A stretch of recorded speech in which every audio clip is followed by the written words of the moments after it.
कि माला जय माला वाला गाला में डाल के अरे सिया हो गई आजू, सिया हो गई आजू कोसिला के लाल के, सिया हो गई आजू कोसिला के लाल के, सिया हो गई माला जय माला वाला, माला जय माला वाला गाला में डाल के, सिया हो गई आजू, सिया हो गई आजू कोसिला के लाल के, सिया हो गई आजू कोसिला के लाल के, सिया हो गई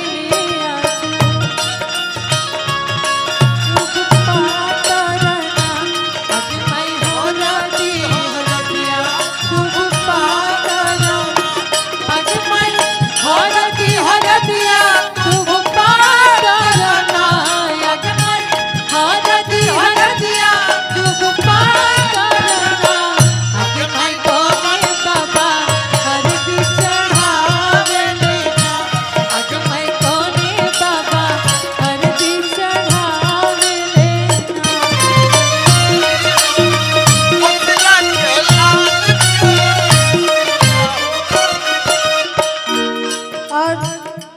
सिया हो गई आज कोसिला के लाल के। जब एगो लड़की कहतिया कि सिया जी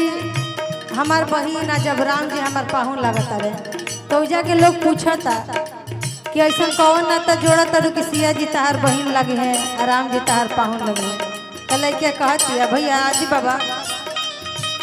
रुक जा कि सिया जी भैया बोला दिले कि सिया जी बहनिया हमार हो, राम लगी है पहुनावा, कि सिया जी बहनिया हमार हो, सिया जी बहनिया हमार हो, राम लगी है पहुनावा, सिया जी बहनिया हमार हो, राम लगी है पहुनावा, सिया जी बहनिया हमार हो, राम लगी है पहुनावा, सिया जी बहनिया हमार हो, राम लगी है पहुनावा, लगी है पहुनावा हो, लगी है पहुनावा, लगी है पहुनावा हो, लगी है पहुनावा, लगी है पहुनावा हो, लगी है पहुनावा, लगी है पहुनावा हो, लगी है पहुनावा, सिया जी बहनिया हमार हो, राम लगी है पहुनावा,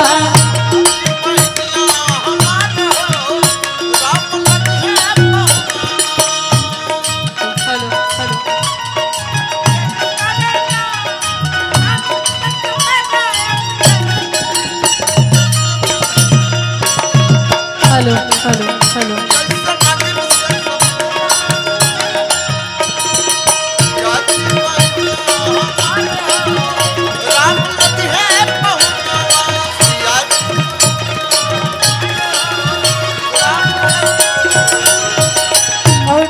तब सब लोग कहता कि कौना नाता से सिया जी तहार बहन लगी है,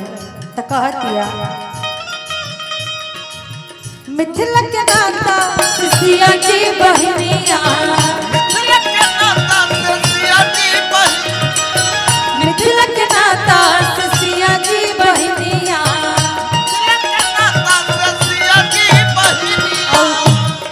मिथिला के नाता से सिया जी बहनिया, और राम जी पाहुन कौना नाता से लगले,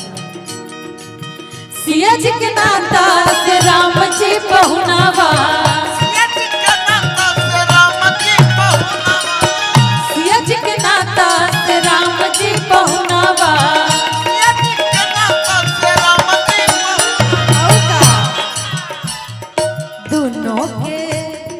दोनों के जोड़ी कमाल हो, दोनों के जोड़ी कमाल हो राम लगी है पहुनवा सिया जी बहनिया हमार हो राम लगी है पहुनवा यादी बहिया हमार हो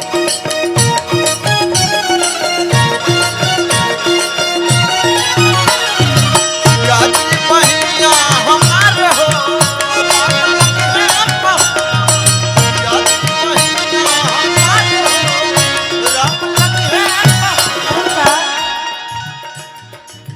सरसों के फूल रंग सिया जी बहनिया